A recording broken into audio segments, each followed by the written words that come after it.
आप देख रहे हैं सहारनपुर लाइव न्यूज और सहारनपुर लाइव न्यूज के लिए मैं खेमचंद सैनी। इस समय आदित्य बागला हमारे साथ हैं जो पाइनवुड स्कूल के छात्र हैं और जिन्होंने 98.4 स्कोर किया है। बहुत अच्छा स्कोर इन्होंने किया है, काफ़ी मेधावी छात्र हैं। इन्हीं से बात करेंगे कि इनकी कामयाबी का सफ़र किस प्रकार रहा। आदित्य बागला जी से ये जानने का भी प्रयास करेंगे कि अच्छी मेरिट लाने के लिए या अच्छा स्कोर करने के लिए किन किन चीज़ों का जो है हमें ध्यान रखना चाहिए। पूरा नाम क्या है आपका? आदित्य बागला। सबसे पहले सहारनपुर लाइव न्यूज में आपका स्वागत है। Thank you sir. हम सबसे पहले आपसे ये जानना चाहेंगे कि आपका पूरा नाम क्या है और आपका स्कोर और स्कूल। सर मेरा नाम आदित्य बागला है। मैं पाइनवुड स्कूल का छात्र हूँ और सर मेरा स्कोर 98.4% है। Subject wise sir business studies में 100, मैथमेटिक्स में 99, अकाउंटेंसी में 99, इंग्लिश में 98 एंड सर इकोनॉमिक्स में 96। आदित्य, हम सबसे पहले आपसे ये पूछना चाहेंगे कि एक टारगेट स्कोर होता है किसी भी स्टूडेंट का। इस समय जो आपका टारगेट ये स्कोर है उससे आप सेटिस्फाई हैं या कहीं कमियां ज़्यादा आपको लगा? नहीं सर, मैं सेटिस्फाइड हूँ अपने स्कोर से। अगला सवाल हमारा ये है कि एक बहुत ही अच्छा स्कोर आपने किया है, तो आप दूसरे छात्रों को के लिए कहीं ना कहीं प्रेरणा है, तो आप एक क्या मैसेज देना चाहेंगे कि अच्छा स्कोर करने के लिए जो आपके एक्सपीरियंस के आधार पर किन चीज़ों का किसी भी स्टूडेंट को ध्यान रखना चाहिए? सर बस कॉन्टिन्यूसली और डिलीजेंटली वर्क करना चाहिए। आप मेहनत करते रहिए, आपको अपना सक्सेस ज़रूर मिलेगा। कॉन्टिन्यूसली करते। टाइम मैनेजमेंट का रोल आदित्य बागला की लाइफ में इस जर्नी से लेकर क्या महत्व रखता है? टाइम मैनेज करना बहुत ज़रूरी है। आपको हर चीज़ को प्रायोरिटाइज़ करना होता है कि आपको कौन सा सब्जेक्ट ज़्यादा पढ़ना है, कौन सा सब्जेक्ट कम पढ़ना है, या आपको कौन सा सब्जेक्ट किस दिन पढ़ना है। तो इस चीज़ को प्रायोरिटाइज़ करना बहुत ज़्यादा ज़रूरी होता है। तो आपको एक प्रॉपर टाइम मैनेजमेंट करनी चाहिए हर चीज़ के लिए। उसके आदित्य बागला ने हमें यहाँ ये तो बताया कि क्या चीज़ें करनी चाहिए। हम यहाँ ये भी पूछना चाहेंगे किसी भी स्टूडेंट को स्टडी टाइम में क्या नहीं करना चाहिए? सोशल मीडिया अवॉइड करना चाहिए स्टडी टाइम के दौरान। और सर आप जो चीज़ पढ़ रहे हैं उसे एकदम अच्छे से पढ़नी चाहिए। मतलब ऐसा नहीं कि आप सिर्फ एग्ज़ाम्स के लिए पढ़ रहे हैं, आप ऐसे पढ़िए कि आप उसे हमेशा याद रखें। तो आप उस चीज़ को समझिए उसको याद करने के बजाय। बहुत अच्छी बात आपने बताई। जैसा आपने बताया सोशल मीडिया, लेकिन कुछ बच्चे सोशल मीडिया के माध्यम से भी पढ़ते हैं, जैसे यूट्यूब पे बहुत सारे लोग हैं, तो इसमें सकारात्मक और नकारात्मक प्रभाव दोनों ही हैं।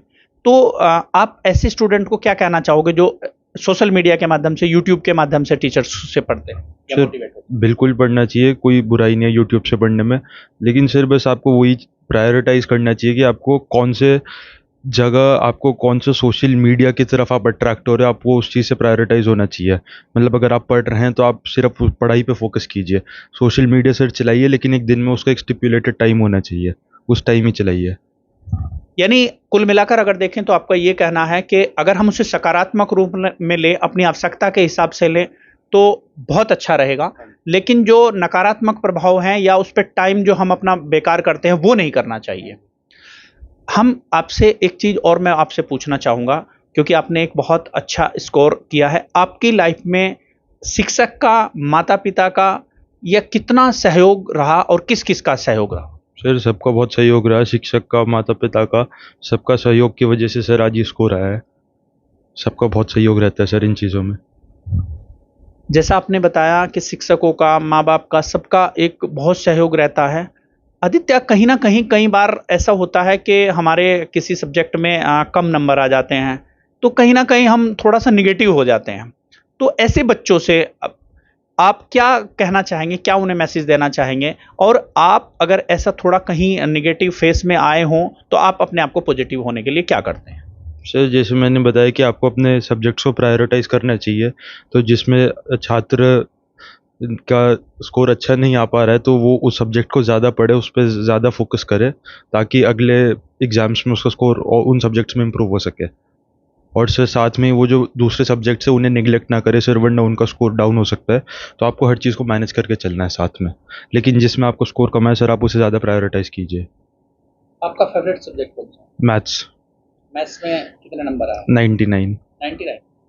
आपको 1 नंबर का कहीं दुःख है या ठीक है, मैं खुश हूँ, कोई बात नहीं? सर ये बस थोड़ा सा तो एकदम से लगा था, लेकिन सर फिर सही था। अगर कहीं मौका मिले इम्प्रूवमेंट का, हाँ जी या सर। तो आप अपनी कहीं ना कहीं आदमी अपनी कमजोरी ढूंढता है कि मैं कहाँ कम रह गया, तो आदित्य कहाँ अपने आप को कम आंकते हैं उस एक नंबर के लिए? सर कुछ नहीं, वो मेरी एक कैलकुलेशन मिस्टेक थी, वो सर मुझे घर आके रियलाइज़ हो गया था एग्ज़ाम के दिन कि वो मेरी कैलकुलेशन मिस्टेक थी सर, बस उसलिए। आदित्य, कुछ बच्चे कम नंबर आ जाते हैं कई बार, और वो बहुत पढ़ने में बहुत अच्छे होते हैं, या ये कहिए कि कहीं ना कहीं एग्जाम फोबिया उन पर हावी हो जाता है। चूंकि आपकी जर्नी एक बहुत अच्छी रही, बहुत अच्छा स्कोर आपने किया, तो ऐसे बच्चों को फाइनली एक क्या मैसेज आप देना चाहेंगे? सर एग्ज़ाम फोबिया में होता है सर, हर बच्चे को होता है, हर बच्चा अलग होता है। आपको हुआ था? नहीं सर, मुझे एग्ज़ाम फोबिया नहीं हुआ था। तो सर बस यही मैं कहना चाहूँगा, आप उससे डरिए मत। अगर आपने पूरे साल मेहनत की है तो सर फिर आपको होना नहीं चाहिए एग्ज़ाम फोबिया। आपने सर जो पूरे साल पढ़ा आप उसे लिख कर आइए, आप ज़रूर सफलता पाएंगे। मोटिवेशन के जीवन में आप क्या भूमिका मानते हैं? सर मैं मोटिवेशन में बिलीव नहीं करता। मोटिवेशन में बिलीव नहीं करते? सर, मोटिवेशन सर मुझे लगता है बस एक शॉर्ट पीरियड के लिए होता है। तो सर मैं मोटिवेशन में पर्सनली बिलीव नहीं करता सर। अगर आप थोड़ा नर्वस फील करते हैं या आपको लगता है कि आपको किसी की आवश्यकता है, तो आप किन चीज़ों का सहारा लेते हैं? सर मैं उस टॉपिक का टेस्ट देना ज़्यादा प्रेफर करता हूँ। उससे सर मुझे अपना स्कोर पता चलता है, मुझे अपनी अंडरस्टैंडिंग पता चलती है, एंड मैं उस पर्टिकुलर टॉपिक में भी कौन से क्वेश्चंस है जिसमें सर मैं मुझसे नहीं हो पा रहे हैं, तो सर मैं उन पे ज़्यादा फोकस करता हूँ। ये थे आदित्य बागला, जिन्होंने अपनी जर्नी के बारे में पूरा आपको बताया, और साथ ही साथ सभी को सुझाव भी दिए कि किस प्रकार जो है हमें अच्छे मार्क्स लाने के लिए जो है किन चीज़ों का ध्यान रखना चाहिए, किन चीज़ों को नहीं करना चाहिए। धन्यवाद। सर मेरा नाम है पारुल बागला। सर आदित्य बागला जो मेरा बेटा है उसने 98.4 स्कोर किया है and he is a district topper. कैसा लग रहा है मैम आपको? सर मुझे बहुत अच्छा लग रहा है, बहुत ज़्यादा अच्छा लगा कि कभी ड्रीम में भी नहीं सोचा था कि बच्चा इतना ज़्यादा अच्छा करेगा। दूसरे बच्चों को या अदर जो स्टूडेंट हैं उनको लेकर के क्या एक मैसेज है? सर मैं यही बोलूँगी कि मेहनत करोगे तो आपको पक्का सक्सेस मिलेगी, और मैंने यही सीन आदित्य में देखा सर, उसने जेन्युइन बहुत मेहनत की है और उसे सक्सेस मिली है सर। सर क्या नाम है आपका? मेरा नाम अंकुर बागला है। क्या कहना चाहेंगे सर यही कहना चाहूँगा कि बिना मेहनत के तो कोई मंजिल मिल ही नहीं सकती। मेहनत तो करनी ही पड़ेगी। अगर आपको कोई अचीवमेंट चाहिए लाइफ में तो जी तोड़ मेहनत करनी पड़ेगी। कैसा लग रहा है सर आपको? डेफिनेटली सर अच्छा लगेगा। अपना बच्चा अगर अच्छा करता है तो अच्छा ही लगेगा। तो क्या कहना चाहेंगे आप आदित्य को या स्टूडेंट? सर यही कहना चाहूँगा कि बिना मेहनत की कोई अचीवमेंट नहीं है। और जो आदित्य की सक्सेस स्टोरी है, अगर मैं जेन्युइनली बताऊँ, इसने रात को 1-1, 2-2 बजे तक पढ़ाई करी है। हमने इसको टोका कि भाई आप सो जाइए या सुबह पढ़ लीजिएगा, लेकिन ये नहीं माना। सुबह उठते ही साथ इसने जो है बुक साथ में लेके पढ़ाई करनी शुरू कर दी। जबकि मैंने उसको अपोज किया, मैंने कहा भाई पहले उठिए, आप वॉशरूम जाइए, कुछ ब्रेकफास्ट वगैरह लीजिए, take your bath and then afterwards you start your studies. और उसने कहा नहीं, सबसे पहले प्रायोरिटी मेरी पढ़ने की है। तो जो लगन है सर, जो लॉ है लगन की, उसने कामयाबी दिलाई है। उसके पीछे ये रीज़न है सर। हमने रोकने की कोशिश की, इतना ज़्यादा मत स्ट्रेन लो, थोड़ा सा रिलैक्स हो जाओ, थोड़ा घूम फिर आओ, कोई दिक्कत नहीं है, हमारी तरफ से कोई मनाही नहीं है। लेकिन वो नहीं माना। उसकी धुन ये थी, धुन जो धुनी लगती है ना सर पढ़ाई की, वो थी उसके अंदर, और वो है आज भी। उसकी वजह से ये सक्सेस है सर। ये तो धुनी किसी भी चीज़ की सर, लॉ जलानी पड़ेगी, सक्सेस तो मिलेगी।